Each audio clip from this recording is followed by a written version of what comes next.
Welcome to the Optimal HRV instructional video series. My name is Matt Bennett and I'm a co-founder of Optimal HRV.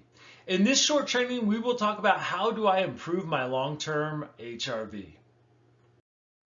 In this training, you will learn how HRV helps you track improvement in health over time and long-term strategies to improve your HRV. To begin, let's look at how to interpret population scores, last month, and all-time averages. So first, population scores gives you the norm or the average for your age and gender.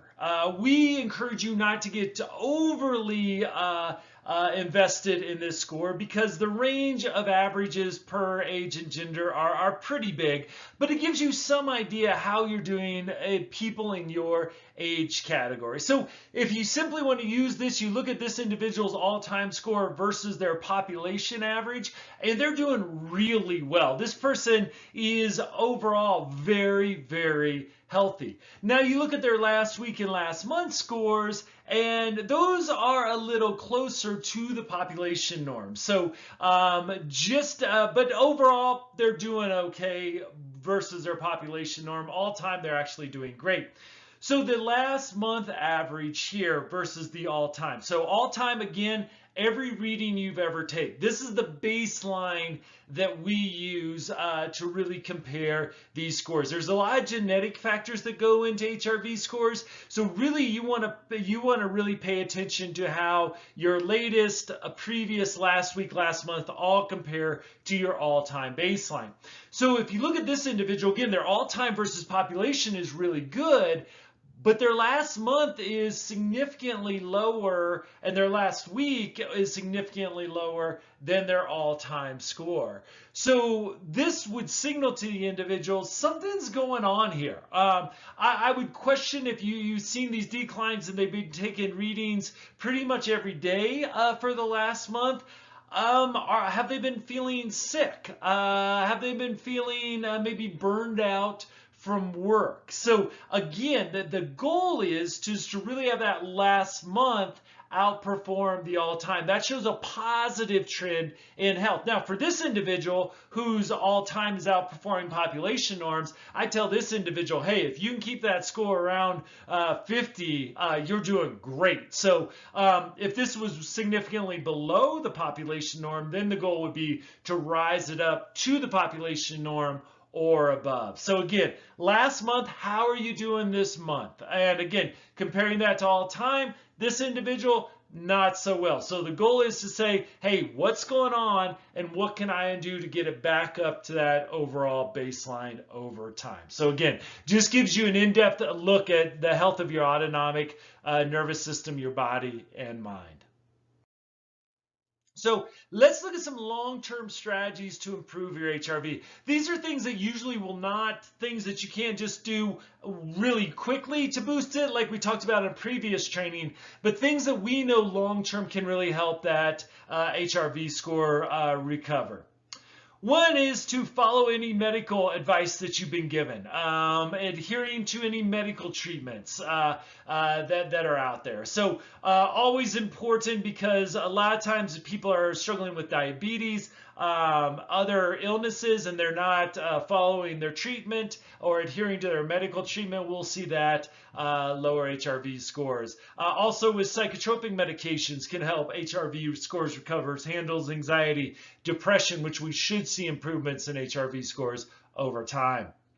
Moderate exercise on most days. Exercise is a great way to help regulate the autonomic nervous system. We're building resiliency and strength. People that are active. In the previous training we talked about, doesn't mean you have to run a half marathon. Going for a longer walk can be a great one. A yoga class can be a great thing. So find exercise that you enjoy doing. If you enjoy it, you'll probably do it more often. That exercise routine, exercise habits, very key. Other thing is try to move every day. Even again, if it's just to walk around the block, getting some movement in is key and will really increase your long-term heart rate variability. Sleep is so important as well. Sleep is where we recover. And we should see this. Your heart rate variability in the morning should be higher than if you measured it before you went to bed. Sleep recovers our system, hopefully gives us the energy we need throughout the day. Most of us need 8 hours or more a day. Now that's just not 8 hours in bed because it takes us a little while to get to sleep. So trying to really get that good solid 8 hours of sleep. Mental health therapy for folks who might be struggling with past trauma, anxiety, depression, maybe burnout at work, relational issues at home. All this impacts our nervous system and our homeostasis and ability to manage stress. So mental health therapy is a great way to help recover HRV score. Again, we mentioned this in the other training too as a short-term strategy. Try to surround yourself with people that bring joy and love into your life. Other people help us regulate, keep us healthy, and there's actually research out there as they help us live longer as well. Mindful meditation practices also can really improve HRV scores over time. Whether it's guided meditations that you can find online, just breathing, focusing on your breath, yoga, tai chi, all these things have been shown to really improve HRV over time.